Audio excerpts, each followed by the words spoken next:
University के कुलपति professor Poonam Tandon ji, joint director doctor S Sharma, professor Shantanu Rastogi registrar, professor Anubhuti Dubey, doctor Tulika Mishra,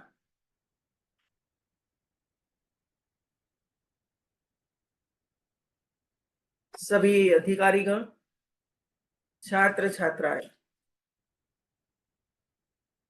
Antyodaya के प्रणेता पंडित दीनदयाल उपाध्याय जी के नाम से स्थापित दीनदयाल उपाध्याय गोरखपुर विश्वविद्यालय में आज सेंसेट डाटा रिसर्च वर्क स्टेशन का शुभारंभ तथा मूल्यांकन भवन के शिलान्यास कार्यक्रम में ऑनलाइन जुड़कर मुझे बहुत ही खुशी है। मुझे इस बात की भी प्रसन्नता है कि विश्वविद्यालय द्वारा लक्ष्य और मार्ग निर्धारित करते हुए महत्वपूर्ण उपलब्धियां प्राप्त की जा रही है। विगत 21 जून अंतर्राष्ट्रीय योग दिवस पर योग शपथ अभियान के बने विश्व रिकॉर्ड में दीनदयाल उपाध्याय गोरखपुर विश्वविद्यालय के अंतर्गत 1,93,186 लोगों द्वारा शपथ ग्रहण की गई, जिससे अभियान सफल रहा। आधिकारिक प्रतिभाग को प्रोत्साहित करने हेतु में विश्वविद्यालय परिवार को हार्दिक बधाई देती हूँ। आज विश्वविद्यालय परिसर में sensor data research work station को प्रारंभ किए जाने हेतु हस्ताक्षरित किया गया एमओयू विश्वविद्यालय की प्रगति में एक नए सोपान का कार्य करेगा। यह वर्क स्टेशन जहां एक और विद्यार्थी केंद्रित है, वहीं दूसरी ओर समाज के लिए भी उपयोगी है। मुझे बताया गया कि गृह मंत्रालय, भारत सरकार के जनगणना निर्देशालय उत्तर प्रदेश द्वारा दीनदयाल उपाध्याय गोरखपुर विश्वविद्यालय परिसर में स्थापित यह census data research work station प्रदेश में स्थापित होने वाला चौथा तथा राज्य विश्वविद्यालयों में स्थापित होने वाला दूसरा वर्क स्टेशन है। प्रत्येक 10 वर्षों में होने वाली जनगणना देश के विकास में महत्वपूर्ण भूमिका निभाती है। जनगणना के सूक्ष्म स्तर के आंकड़े विकास परक नीतियों के निर्माण, उनके अनुश्रवण तथा योजनाओं के मूल्यांकन में सहायक होते हैं। केंद्र एवं राज्य सरकारों द्वारा जन कल्याणार्थ संचालित की जाने वाली योजनाओं का आधार जनगणना के आंकड़े ही है। केवल सरकार ही नहीं, वरन बड़े औद्योगिक संस्थानों को भी अपनी योजनाएं बनाने तथा लक्ष्य निर्धारित करने के लिए आंकड़ा की आवश्यकता होती है। मैं एक बात और आपसे आपके ध्यान पर लाना चाहती हूं। मैं जब 1998 में शिक्षा मंत्री बनी और 2001-2 में ये जनगणना का आंकड़ा हमारे सामने आया था और इसमें सेक्स रेशियो 1000 बच्चों के सामने 804 था, लड़कियों की संख्या। और दूसरा, महिलाओं का साक्षरता दर 59% था। ये दोनों बातों को ध्यान में रखकर हम लोगों ने बड़े पैमाने पर काम का आरंभ किया। यदि ऐसे आंकड़े हमारे सामने नहीं आते तो हम कुछ नहीं कर सकते। 59% आजादी के इतने सालों के बाद महिलाओं का साक्षरता 59 है, मतलब 100 में से 41 महिलाएं पढ़ी लिखी नहीं है। और इसी वजह से प्रवेश उत्सव करे के बड़ा कार्यक्रम का आरंभ किया। हर लड़की का नामांकन हो, हर लड़की का। और जून महीने में एक पूरा अभियान पूरे देश, पूरे गुजरात में चलता है। और आज ड्रॉप आउट रेट 0 है और सभी लड़कियों लड़कों का 100% एडमिशन होता है। ये इसकी उपलब्धि है आंकड़ों की। और दूसरा, सेक्स रेशियो कहाँ कम है वो भी दिखाता था। और इसी वजह से सेक्स रेशियो में डॉक्टरों के लिए रजिस्ट्रेशन करवाना फर्जियात किया, सजाए की, जेलों में भेजा जो एक काम करते थे सब लोगों को। और बेटी बचाओ बेटी पढ़ाओ का एक जबरदस्त आंदोलन पूरे राज्य में शुरू किया, पूरे राज्य में शुरू किया। समाज को जोड़ा इसमें, क्योंकि इसमें सबसे आगे पढ़ा लिखा समाज था। आदिवासी देखो तो 1000 के सामने 1010 लड़कियां, वहां तो कुछ प्रॉब्लम ही नहीं है। पिछड़े वर्गों को देखो तो वहां भी कोई प्रॉब्लम नहीं था। जो प्रॉब्लम था पढ़े लिखे और अग्रगण्य समाज में ही प्रॉब्लम था। और इसके बाद प्रधानमंत्री जी बने 2014 में, तब पूरे भारत में एक कार्यक्रम शुरू हुआ, बेटी बचाओ बेटी पढ़ाओ। तो एक बड़ी उपलब्धि है। तो ऐसे आंकड़े आते हैं ना, आप देखते रहिए भाई। ये सब सेंटर बना दिया इसी वजह से खुशी हो गई, ऐसा मत करो। यूपी का देखते रहो पहले, तो क्या स्थिति है, कितनी महिलाएं मरती है, कितनी सजा होती है, वो होता है, सब कुछ आता है इसमें। और उसको दूर करने के लिए प्रयास हमारा क्या होना चाहिए, इसके बारे में सोचना चाहिए।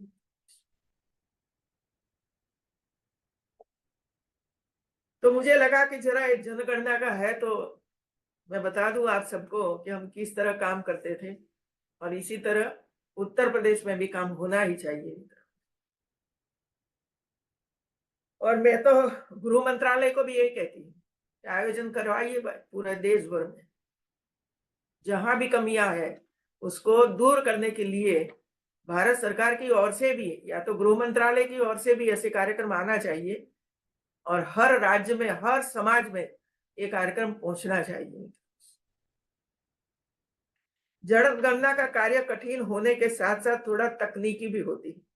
जनगणना के दौरान कार्मिकों को घर घर जाकर जनगणना के फॉर्म के प्रारूप पर सूचना प्राप्त करनी होती है। अलग अलग प्रदेश, भाषा, जाति, शिक्षा, जन्मतिथि और भी अन्य विषयों से संबंधित सही सही जानकारी प्राप्त कर अंकित करना महत्व का विषय है। उदाहरण के तौर पर बताती हूँ, जैसे 10वीं पास शिक्षित के लिए अलग अलग बताया जाता है। कोई व्यक्ति बताता है 10वीं पास हूँ, कोई कहता है मैट्रिक पास हूँ, बोर्ड होने के कारण कोई कहता है हाई स्कूल पास हूँ, और कोई बोलता है ICSE पास हूँ। फॉर्म भी स्पष्ट होना चाहिए, पास हो कि ना पास हो भाई। तो ये जो ये है ना, पास हो परीक्षा दी, ये प्रॉब्लम खत्म हो जाएंगे। और हर भाषा में होना चाहिए, हर भाषा में होना चाहिए। दो महज एक उदाहरण मात्र है, ऐसे ही अनेक विषय सामने आते हैं। विश्वविद्यालय परिसर में sensor data research work station स्थापित होने से क्षेत्र के शिक्षाविदों, शोधार्थियों एवं छात्र छात्राओं के लिए व्यापक अनुसंधान का वातावरण एवं अवसर उत्पन्न होंगी। विश्वविद्यालय परिसर में नई मूल्यांकन भवन की आज आधारशिला रखी गई है। वह तय समय सीमा एवं गुणवत्तापूर्ण ढंग से बनकर तैयार हो। अभी मकान ही बनेगा कि अंदर फर्नीचर भी बनेगा? क्योंकि आपने जो ग्रांट दी है, राज्य सरकार ने ग्रांट दी है, तो भवन के लिए देते हैं, अंदर फर्नीचर के लिए तो देते ही नहीं है। क्या बताइए मुझे, क्या है? मैम मैम भवन के लिए दिया है हम लोगों को, कुछ पार्ट यूनिवर्सिटी को अपना लगाना है इसमें, कुछ पार्ट गवर्नमेंट ने दिया है, स्टेट गवर्नमेंट ने दिया है, बाकी फर्निशिंग हम लोगों को अपनी करनी है इसके बाद में। हाँ, तो जैसा खुलासा हो गया तो अच्छा होगा। इसमें शायद उन्होंने जो दिया है 2 करोड़ हमको अपना खर्च करना है, फर्निशिंग अपनी करनी है मैम, ये है। तो बाहर बोर्ड लगाओ तो इसमें ये लगा देना कि राज्य सरकार का इतना खर्च और यूनिवर्सिटी का इतना खर्च, तब ये भवन बना है। ठीक है, तख्ती 25% लगाओ ना, इसमें लिखना। मैम 25% हमारा अपना है इसमें। हाँ, तो ये लिखना। यूनिवर्सिटी भी कुछ कर रही है तो दिखना तो चाहिए कि नहीं दिखना चाहिए? ठीक है मैम, लगाएंगे हम लोग ये वहाँ। हाँ, तय समय सीमा एवं गुणवत्तापूर्ण ढंग से बनकर तैयार हो। यह आपका दायित्व है। निर्माण में देरी से जहां एक और बजट में वृद्धि होती है, वहीं उसकी उपयोगिता भी प्रभावित होती है। सुदृढ़ आधारभूत ढांचे के साथ ही कोई भी संस्थान अपने कार्य निष्पादन की गति से तेजी ला सकते हैं। आप इसका रिकॉर्ड करवाइए। जो एजेंसी आप तय करो ने बिल्डिंग कंस्ट्रक्शन के लिए, कितने समय में उसको पूरा करना है, इस हिसाब से फाउंडेशन का पूरा करेगा, वो तब तक जाएगा, वो तब तक जाएगा। ये पूरा एक ऑनलाइन सिस्टम खड़ा कर दो आप लोग। ठीक है मैम। टाइम पीरियड नहीं, वो कह रहे हैं पोर्टल पे रिकॉर्डिंग आती रहे, हम लोग करेंगे ये। ठीक है मैम। मैम हमारा पोर्टल पीएम ऊषा बनाइए का भी शुरू होने और जा रहा देखते है, रहिए। ऑनलाइन और एक दिखाई दे समिति बनाइए, एक समिति बनाइए जो समिति देखते रहे वहां जाकर कि सही ढंग से सीमेंट का उपयोग हो रहा है, कंक्रीट सही ढंग से देख रहे हैं अंदर। ये सब कुछ देखना पड़ेगा, तब ही मजबूत मकान बनेगा। ठीक है मैम। जिम्मेवारी यूनिवर्सिटी की भी है ये देखने का। विश्वविद्यालय परिसर में एक सुव्यवस्थित मूल्यांकन भवन की आवश्यकता को अल्पकाल में विचार कर निर्माण की प्रक्रिया तक पहुंचाने के लिए कुलपति एवं अधिकारीगण साधुवाद के पात्र हैं।